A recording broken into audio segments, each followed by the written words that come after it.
And part of protecting yourself means protect yourself from the misinformation and, of course, the staggeringly stupid advice coming from the right. Paul Gosar has become one of the latest people on the right to actively encourage people to fight back against COVID protections. In a video that surfaced this week, put out there by Ethan Schmidt, who runs the so-called Anti-Vaxxers Club. So, right off the bat with the name there, you can tell super serious organization. Got a video of Gosar, and Gosar said this: "Hey, here's to that anti-vaxxer group, stay the course."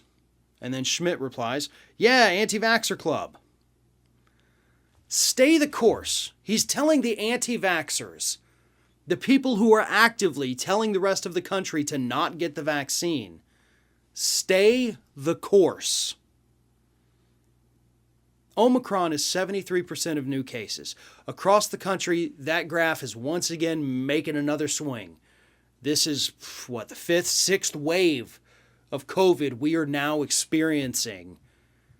And this yahoo, who serves in Congress, has a medical degree, is telling people, listen to the anti-vaxxers, don't give up your anti-vax ways. I mean, that's what stay the course means.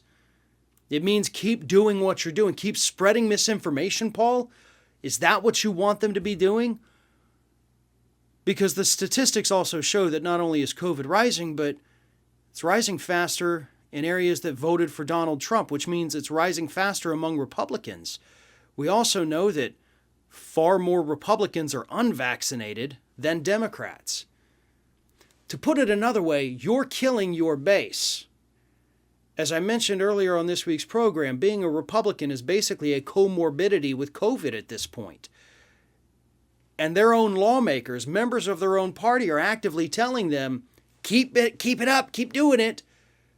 You're killing them. You're actively killing them.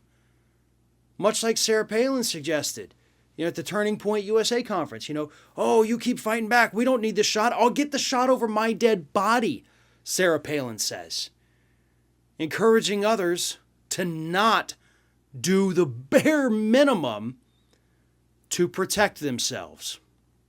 And at some point, if people like Gosar and Palin, of course, continue saying these things, we're going to have a real conversation ahead of the midterms about what the mortality rate of COVID has done to the American electorate.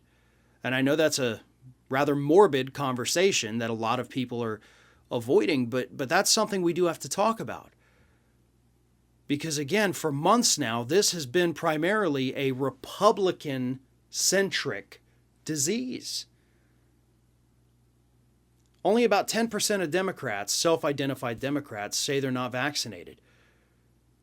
Almost 40% of Republicans say they're not.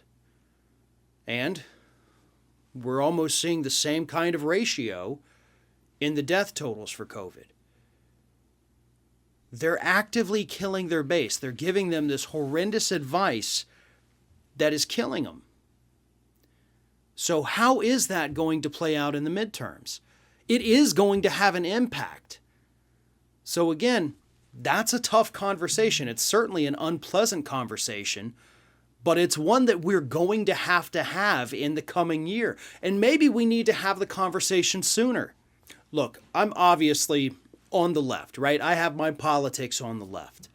But that doesn't mean that I want to see anyone on the right die from this virus. I don't want to see any human being die from this virus again. If I could stop it right now, if we had a magic wand, I would do it. I wouldn't hesitate. Even, we have to put the politics aside. But in order to do that, we have to be able to convince the people on the other side that they have to care about this, that they have to take care of themselves. So maybe it is time to have those conversations about Republicans killing off their base and what that's going to do to their election chances. Because I guarantee you, if they look at those voting rolls and see that they've lost enough voters that could have swung an election in previous years, they're going to change their tune. They're suddenly going to realize, oh, wait a minute, you know what? Maybe masks are good. Maybe Maybe people ought to get vaccinated. So it is time for those conversations, if for no other reason than to scare Republican politicians into finally doing the right thing and encouraging their base to protect themselves. One of our sponsors is Blinkist, who's been supporting the David Pakman Show longer than any other sponsor. Blinkist is the app that lets you listen to or read an entire nonfiction book in just 15 minutes. Blinkist is the way to absorb those books you can't make time for. Blinkist takes top nonfiction titles, pulls out the book's key takeaways and insights, and gives it to you in the form of a text or audio explainer that you can consume in 15 minutes. With Blinkist, now you actually do have time to learn about all the things you've been wanting to tackle.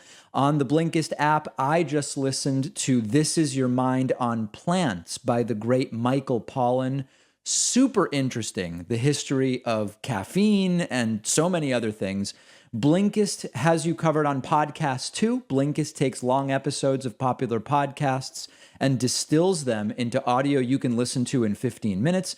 With Blinkist, you can become knowledgeable about so many different things. You can have conversations with people about more topics. Blinkist makes you more well-rounded. Try Blinkist for free and get 25% off a subscription. Go to Blinkist.com/Pakman. The link is down below.